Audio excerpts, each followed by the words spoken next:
Ahora, una parte importante que nos interesa es la dependencia con el tiempo de los vectores, ¿sí? En este curso de mecánica, lo que estaremos viendo son vectores que dependen del tiempo.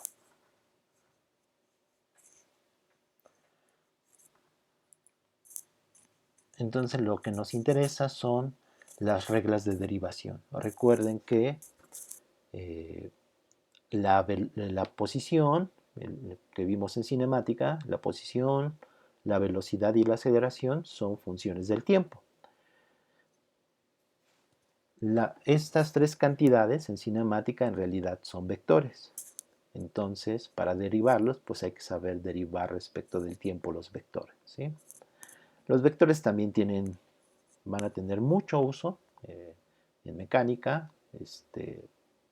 Por ejemplo, las fuerzas también van a ser representadas a través de vectores, pero eso después lo veremos. Entonces, aquí nos interesa una parte importante que son las reglas de derivación respecto del tiempo, ¿sí? Entonces, si tenemos dos vectores, A y B, que son funciones del tiempo, y un escalar lambda, que depende del tiempo, se satisfacen las siguientes reglas de derivación, ¿sí? La derivada de una suma de vectores no es más que la derivada de cada una de los vectores, la derivada respecto del tiempo de cada uno de los vectores. El producto punto, si tenemos el producto punto de A punto B, es como un producto. Entonces, si derivamos respecto del tiempo, sería el vector A punto la derivada del vector B respecto del tiempo. Obviamente este es un vector también y este es un vector. Por lo tanto, podemos hacer el producto punto o escalar de ambos vectores. Más la derivada de A punto el vector B. ¿Sí? Esta es la propiedad del producto punto derivado respecto del tiempo. Para el escalar se obtiene lo siguiente. Como es un escalar por un vector, pues es como la derivada de un producto. Es la derivada de lambda, del escalar, que también en principio puede depender del tiempo, por el vector A. Vean que esto de aquí es un vector. Si lo derivo respecto del tiempo, también es un vector. Por lo tanto, cada uno de estos términos es un vector. Y este claramente es un vector porque este es un vector, el vector A, y esta derivada pues es un escalar. Después más el escalar, que es una función en este caso del tiempo, por la derivada del vector A respecto del tiempo. Y finalmente la derivación del producto vectorial. A cruz B es simplemente el vector A cruz la derivada del vector B, ¿sí? Más la derivada de A cruz la derivada cruz el vector B. En la derivación del producto escalar, como es conmutativo, esto puede cambiar, es decir, esto podemos escribirlo como derivada de B respecto de T punto A, este término. Es decir, son conmutativos y no importa si lo escribo de esta manera o de esta manera, ¿sí? Son iguales ambos términos. Pero en el producto vectorial sí es importante tener en cuenta el orden de derivación. Es decir, la derivada de A cruz B es el primer término, el primer vector, cruz el segundo término. Cruz la derivada del segundo término, más derivada del primer término, cruz el segundo término, que es el vector B, ¿sí? Porque recuerden que el producto vectorial no es conmutativo, ¿sí?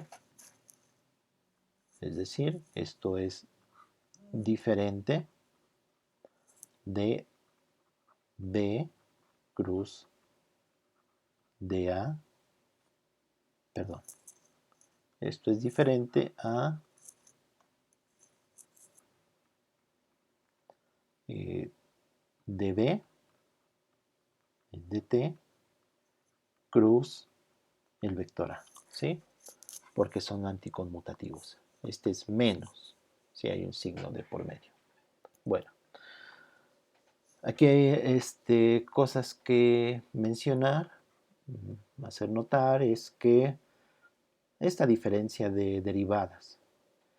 La derivada de la magnitud de un vector respecto del tiempo es diferente a la derivada del vector, lo cual es claro porque este es un vector y este es un escalar, ¿sí? Y obviamente estas derivadas no son iguales, ¿sí?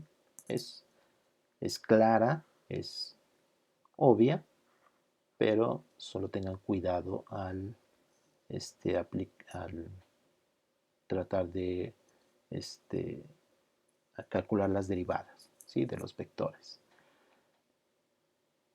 Quizá este es más importante y no es tan obvia, y es que la derivada de la magnitud de un vector no es lo mismo que derivar el vector y luego sacar su magnitud, ¿sí? Son reglas obvias que se pueden, que son claras y solamente hay que tener cuidado.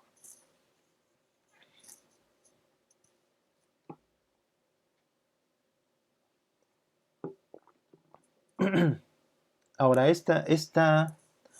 ahora vamos a obtener una relación importante y es lo siguiente. Si derivamos la magnitud de un vector A que depende del tiempo, ¿sí? Al cuadrado, este vector pues es lo mismo que A.A, como acabamos de ver, y la derivada de este A.A, aplicando esta regla de derivación del producto punto, lo que nos da es 2 veces A.dA en dt. Lo podemos hacer, ¿sí? La derivada respecto del tiempo de A.A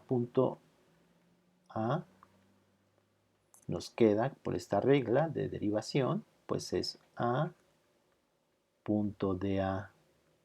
en dt más, que es este primer término, por la derivada del segundo término, más la derivada de A del primer término, punto el segundo término,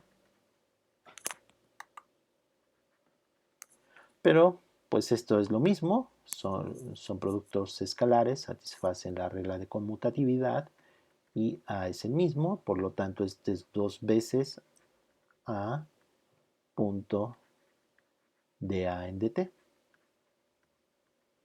¿Sí? Esta es una manera de calcular la derivada de la norma de un vector al cuadrado. Nos da este primer resultado.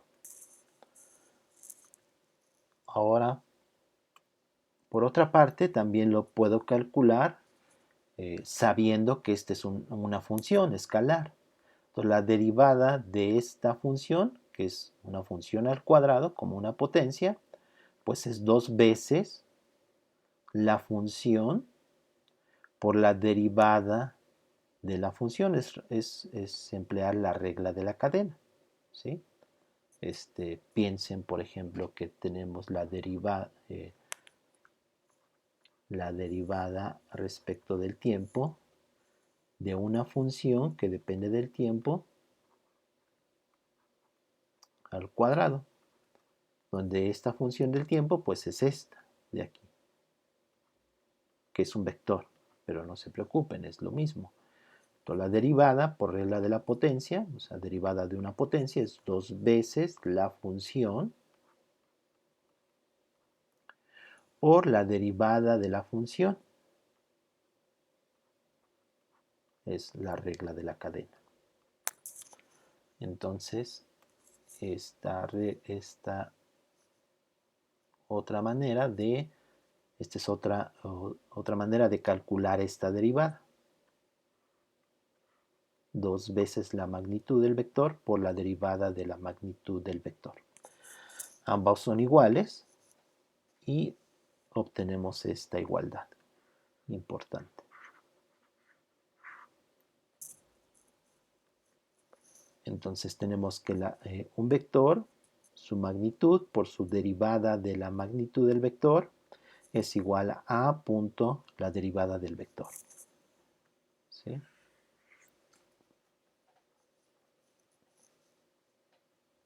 Entonces vamos a ver dos casos de esta derivada.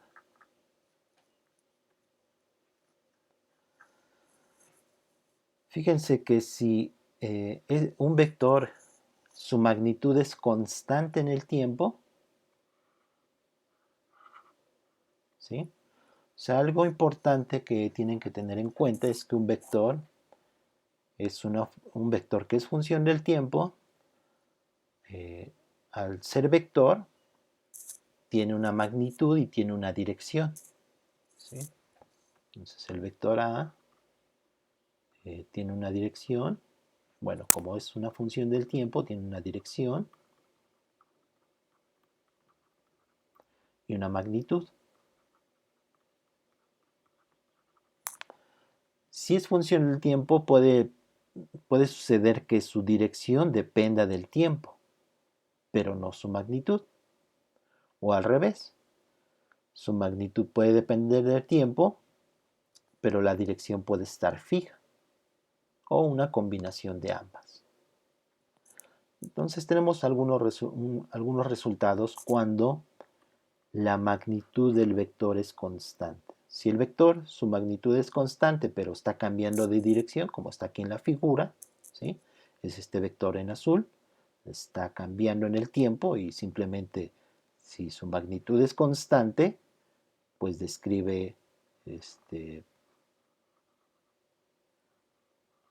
una trayectoria que está cambiando de dirección, pero su magnitud se mantiene constante. Si su magnitud se mantiene constante, por la expresión que acabamos de obtener, pues esta derivada respecto del tiempo es cero. Y por lo tanto el vector con la derivada del vector es igual a cero y por lo tanto son perpendiculares, que es lo que está aquí. ¿Sí? Un vector, su derivada respecto del tiempo es otro vector, diferente al vector mismo. En general, pues son completamente diferentes los dos vectores. Pero si el vector A, su magnitud es constante, la derivada de ese vector respecto del tiempo es perpendicular al vector. Este vector A se está moviendo en el tiempo, pero su derivada de ese vector siempre es perpendicular a él, siempre. Es una propiedad resultado de esta igualdad que acabamos de obtener. Y es esto que está aquí. Por ejemplo, en el movimiento circular uniforme, recuerden que es una partícula que se está moviendo en una trayectoria circular y por lo tanto el vector de posición es constante. En ese caso, el vector velocidad, que es la derivada del vector de posición, es perpendicular al vector de posición. Eso lo vamos a ver después. Aquí hay otro ejemplo que pueden ustedes ver. ¿Sí? Un caso especial de los vectores cuya magnitud es constante, pues son los vectores unitarios. ¿Sí? Un vector unitario, su magnitud es constante. Este vector se puede estar moviendo en el tiempo, es decir, su dirección cambia en el tiempo, pero su dirección, su magnitud es constante. Entonces, el vector con la derivada del mismo vector, su producto escalar es 0 y por lo tanto el vector unitario es perpendicular a su derivada respecto del tiempo. Esto lo veremos con las coordenadas polares, que se definen a través del vector radial y el vector polar. Se pueden estar moviendo en el tiempo, pero ambos vectores son perpendiculares. El vector radial, que cambia en el tiempo, es igual al vector polar. Pero eso lo veremos con las coordenadas polares.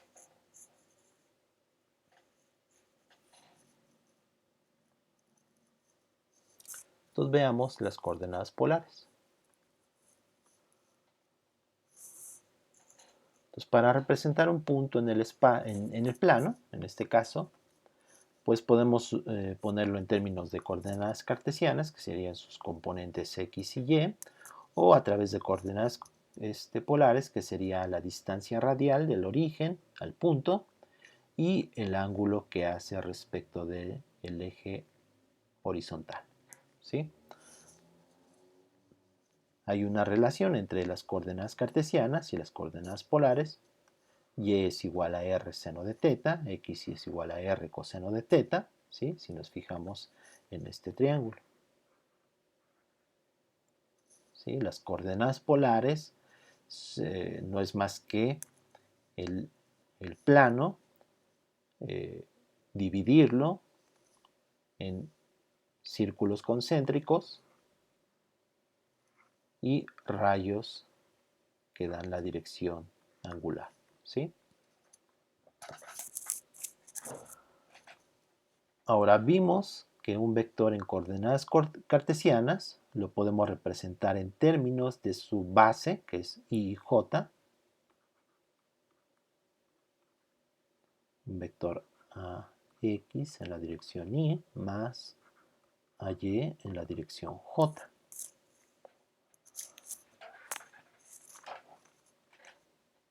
Pero este vector también lo podemos representar en términos de coordenadas polares o vectores base polares. Los vectores base polares están definidos de la siguiente manera. Son ortogonales también y dado un punto, ¿sí? El punto de coordenadas r teta o x y y, el vector radial es aquel que va en la dirección de ese punto y es r, el vector unitario radial r. El vector polar, que es teta, se obtiene a partir del vector radial y es perpendicular a él y está indicado aquí en esta figura.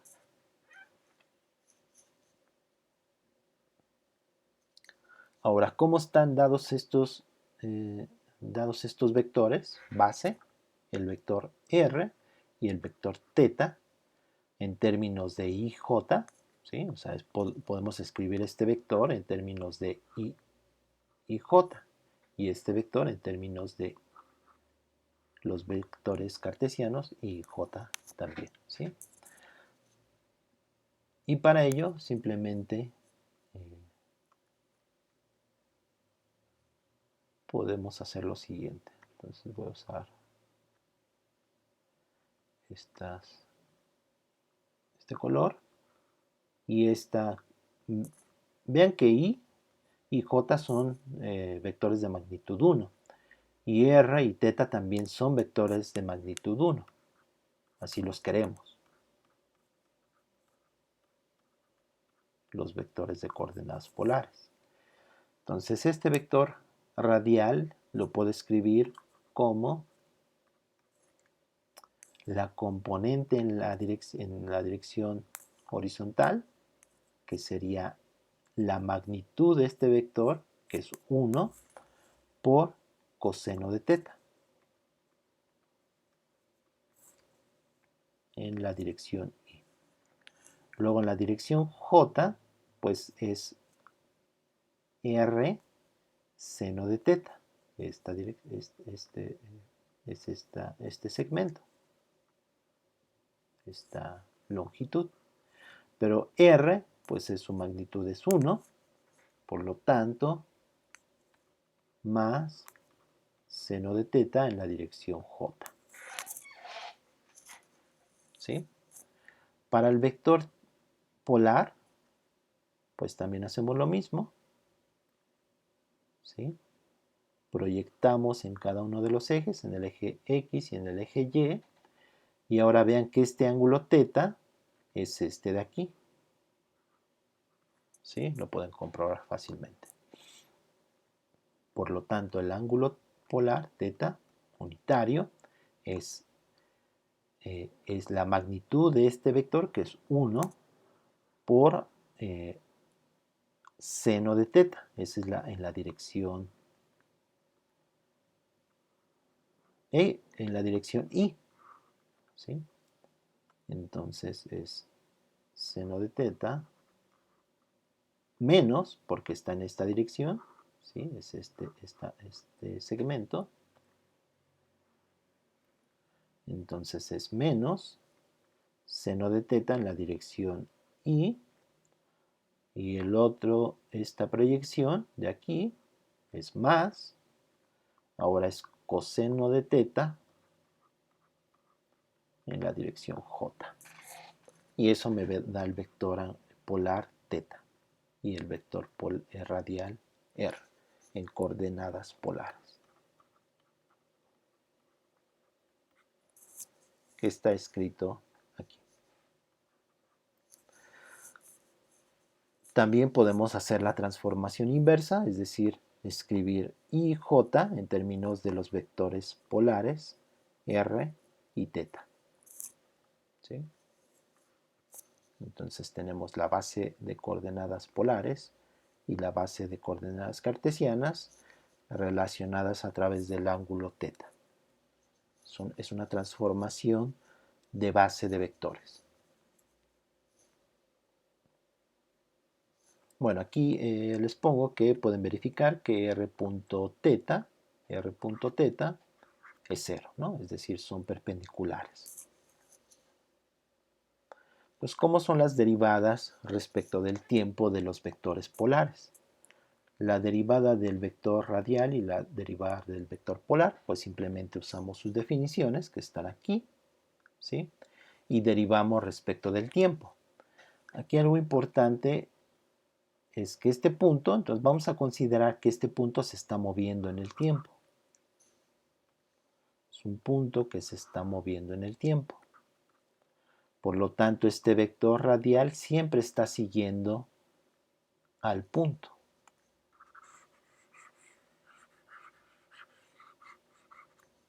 ¿Sí? Si en un tiempo está aquí y después está por acá, pues el vector polar siempre tiene esa dirección. Esa es una propiedad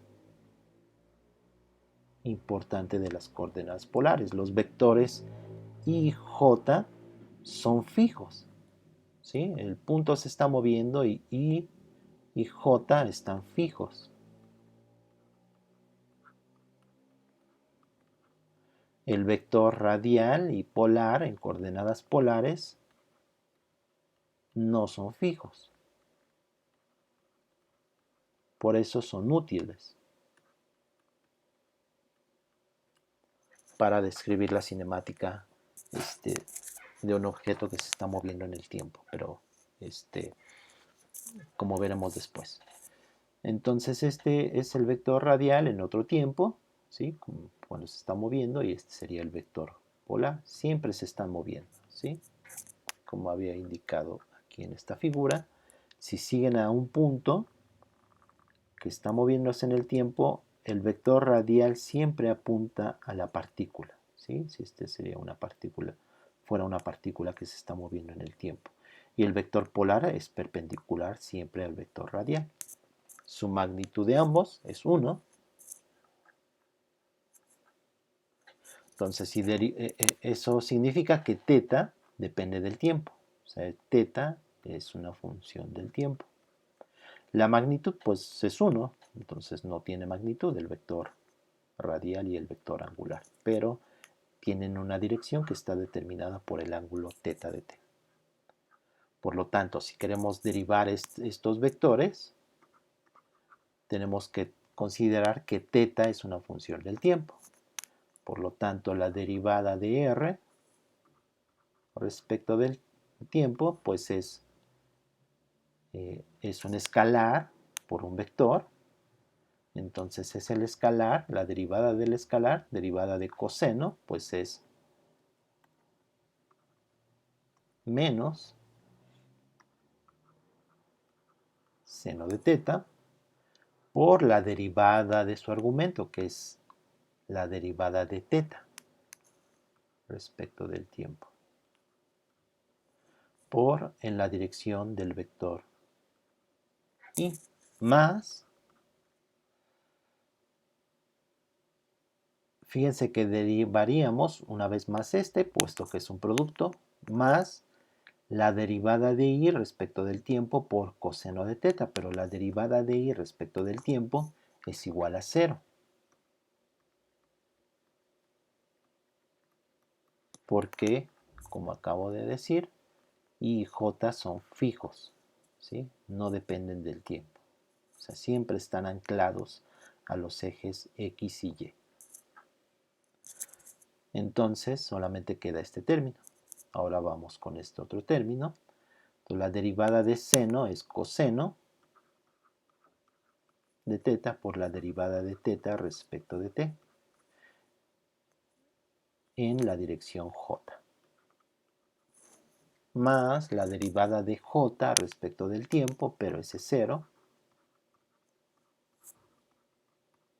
y por lo tanto no aparece el otro término. Entonces esta es la derivada del vector radial en polares.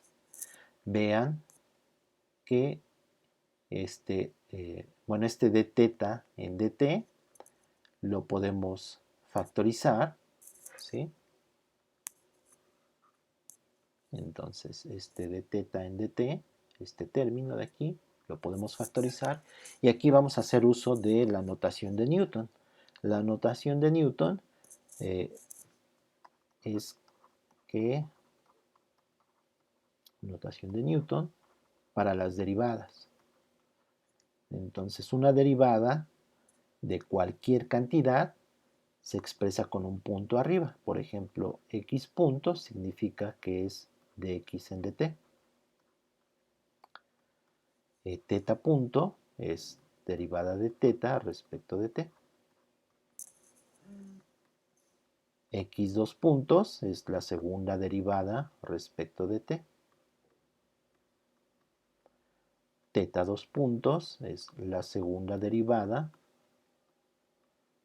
respecto de t. ¿Sí? En mecánica solamente nos interesan las primeras y las segundas derivadas. ¿Sí? Y con cualquier cantidad, si tiene un punto encima o dos puntos, significan derivada o segunda derivada. ¿Sí? Esa es la notación de Newton. Por lo tanto, la derivada de este vector, lo voy a escribir aquí, de r respecto de t, se factorizo dθ en dt, que es θ punto, para ahorrar la notación, por menos seno de θ en la dirección y, coseno de θ en la dirección j. Pero eso no es más que el vector polar. Por lo tanto, la derivada del vector radial es θ punto por el vector polar. Esta es una propiedad que pudimos haber obtenido con esta regla que obtuvimos. Si el vector es constante, su derivada es perpendicular al mismo vector.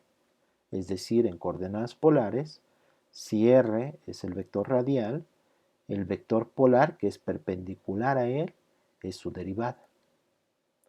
Esta derivada siempre satisface, algo que se puede mostrar es que satisface también una regla de la mano derecha.